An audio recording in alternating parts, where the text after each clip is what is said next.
नमस्ते साथियों, मैं रेणुका बाल पांडे आपके लिए लाई हूँ कुछ खास खबरें।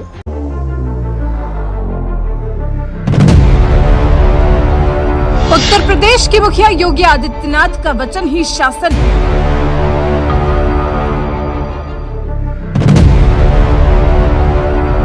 अगर एक बार योगी ने कमिटमेंट कर दी तो फिर वो अपने आप की भी नहीं सुनते। ये योगी राज है, पहले आदेश आएगा, जो माना तो ठीक, नहीं माना तो कानून का डंडा चलेगा।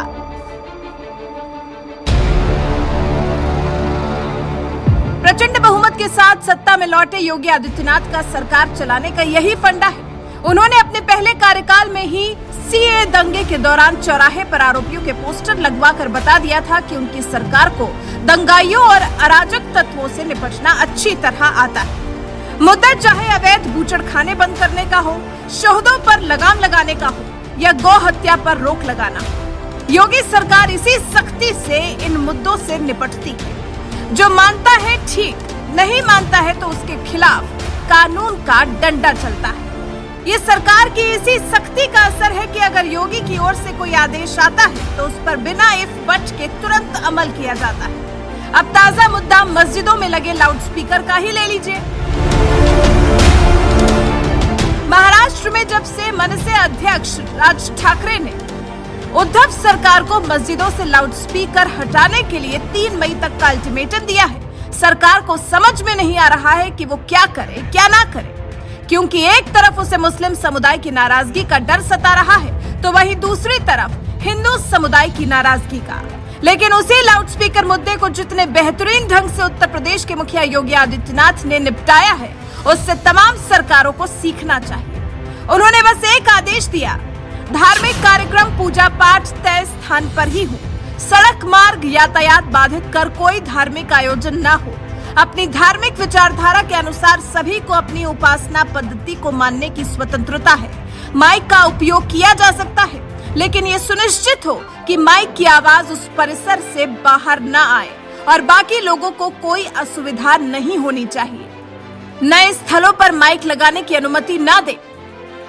योगी के इस आदेश का विरोध न तो किसी मुस्लिम समुदाय ने किया और न ही किसी हिंदू समुदाय ने, क्योंकि खुद सीएम योगी जिस गोरखनाथ मंदिर के महंत हैं, सबसे पहले उसी गोरखनाथ मंदिर में अपने आदेश को लागू करवाया और मंदिर के लाउडस्पीकर की आवाज कम कर दी गई, जिससे परिसर के बाहर आवाज न जा सके।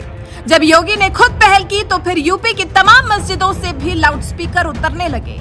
कन्हैया की जन्मस्थली मथुरा में स्थित शाही मस्जिद ईदगाह से भी लाउडस्पीकर उतरने लगे। इस मस्जिद से 3 लाउडस्पीकर हटाए गए और सिर्फ एक लाउडस्पीकर लगा है। उसकी आवाज भी इतनी रखी जाएगी कि मस्जिद से बाहर न जाए, जिससे लोगों को परेशानी हो।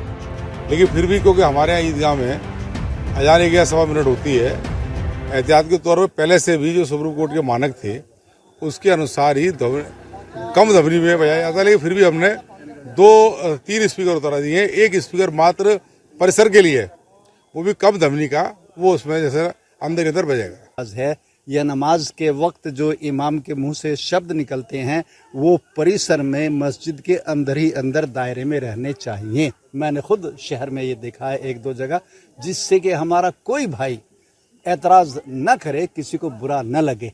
और फिर धर्म ही किस बात का रहा, अगर आपका धर्म दूसरे को बुरा लगा, आपका धर्म दूसरे को बुरा तो लगना ही नहीं चाहिए, उसको सुख शांति मिलनी चाहिए कि ये भी हमारे भाई हैं, ये भी हमारे भाई हैं, हम सब भाई भाई हैं और हम सब हिंदुस्तानी हैं। हम चाहते हैं कि हमारे देश में सुख शांति अमन चैन बना रहे। चलिए, धन्यवाद। सिर्फ मस्जिद ही नहीं, मथुरा के कृष्ण मंदिर से भी लाउडस्पीकर हटा दिए गए हैं। अब भजन की आवाज सिर्फ मंदिर परिसर तक ही सीमित रहती है। जो मथुरा में हुआ वही पूरे यूपी में हो रहा है। मतलब योगी ने जो आदेश दिया उसका पालन मौलाना और पुजारी दोनों समान रूप से कर रहे हैं। कहीं कोई विरोध नहीं हो रहा। लेकिन यही मांग जब राज ठाकरे ने उद्धव ठाकरे सरकार से की तो किस कदर सियासी ड्रामा देखने को मिल रहा है, ये आप भी देख ही रहे हैं।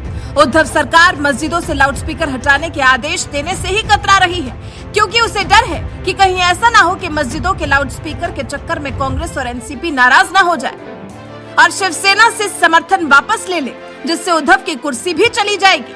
लेकिन वहीं यूपी की बात करें तो यहाँ के बारे में कहा जाता है कि अगर सीएम योगी ने कोई आदेश दे दिया तो उसका पालन कराने के लिए सरकारी अफसर पूरी जी जान से जुट जाते हैं और यही लाउडस्पीकर के मुद्दे पर भी हो रहा है, जहां बिना किसी विवाद के लाउडस्पीकर ऐसी का ही मुद्दा ताज़ा खबरें योगी देखते ने रहने के सुलझा लिए दिया। हमारे gift news and media channel को लाइक, कमेंट, शेयर व सब्सक्राइब करना ना भूलें।